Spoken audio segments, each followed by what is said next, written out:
যে ভিডিও আপনি দেখছেন সেটি দেখে নিশ্চিত আপনি চমকে উঠছেন এবং আপনি আরও অবাক হবেন যদি এটি জানেন যে এটি কোনো ফেক ভিডিও নয়।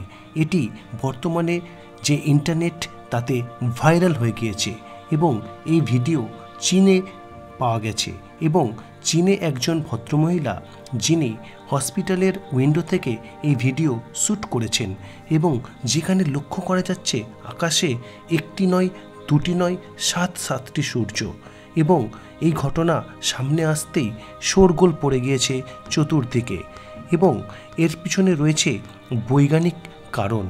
যেমন এর পিছনে যে কারণ রয়েছে সেটিকে বিজ্ঞানীরা বলছেন সানডগ বা পারহেলিয়ান। তাদের মতে সত্যি সত্যিই চীনের আকাশে 7 সূর্যের আবির্ভাব ঘটেনি। গোটা বিষয়টি আসলে দৃষ্টিবিভ্রম। পৃথিবীর বায়ুমণ্ডলে কুচি কুচি বরফের যে স্ফটিকের মাধ্যম সূর্যালোকের প্রতিসরণ ঘটিয়ে এই দৃষ্টিবিভ্রম ঘটেছে বলে জানাচ্ছেন তাঁরা। সানডগ বা পারহেলিয়ান একটি বিরল ঘটনা। এক্ষেত্রে বায়ুমণ্ডলের স্ট্র্যাটোস্ফিয়ারে বরফের মেঘ জমা হয়। বায়ুমণ্ডলের অনেক উঁচুতে বরফের মেঘের ওই আস্তরণ হয় পাতলা, যা খালি চোখে দেখাই যায় না। মেঘের মধ্যে মিশে থাকা বরফের সূক্ষ্ম স্ফটিকের মধ্যে দিয়ে সূর্যালোকের প্রতিসরণ ঘটে। মাটি থেকে 50 কিলোমিটার উচ্চতায় বায়ুমণ্ডলের স্ট্র্যাটোস্ফিয়ারে বরফের মেঘের মধ্যে এই জমা হচ্ছে এই মেঘ এবং এই পাতলা আস্তরণের মাধ্যমে এই দৃষ্টিবিভ্রম তৈরি হচ্ছে। বিজ্ঞানীরা জানিয়েছেন সানডগ বা পারহেলিয়ান অত্যন্ত বিরল ঘটনা। যে সমস্ত অঞ্চলের তাপমাত্রা বেশ ঠান্ডা সেখানেই এমন দৃশ্য চোখে পড়ে।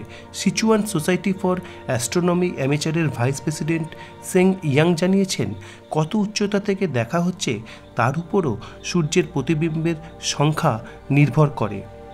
তবে একাধিক সূর্য রয়েছে বলে মনে হলেও সূর্যের তুলনায় তার প্রতিবিম্বগুলি কম উজ্জ্বল হয়। কিন্তু এই নিয়ে বর্তমানে মেতে রয়েছে নেট দুনিয়া এবং বিভিন্ন রকমের গুজবও অলরেডি ছড়িয়ে পড়ছে। কেউ বলছেন পৃথিবীর ধ্বংসের দিন আগত, তাই এই ধরনের দৃশ্য লক্ষ্য করা যাচ্ছে ইত্যাদি ইত্যাদি। কিন্তু এর পিছনে রয়েছে বৈজ্ঞানিক কারণ, যেটা আমরা অলরেডি ব্যাখ্যা করেছি। কিন্তু আপনি জানলে অবাক হবেন এমন গ্রহ রয়েছে আমাদের ইউনিভার্সে যেখানের আকাশে সত্যি করেই একটি নয় দুটি নয় তিনটি সূর্য ওঠে।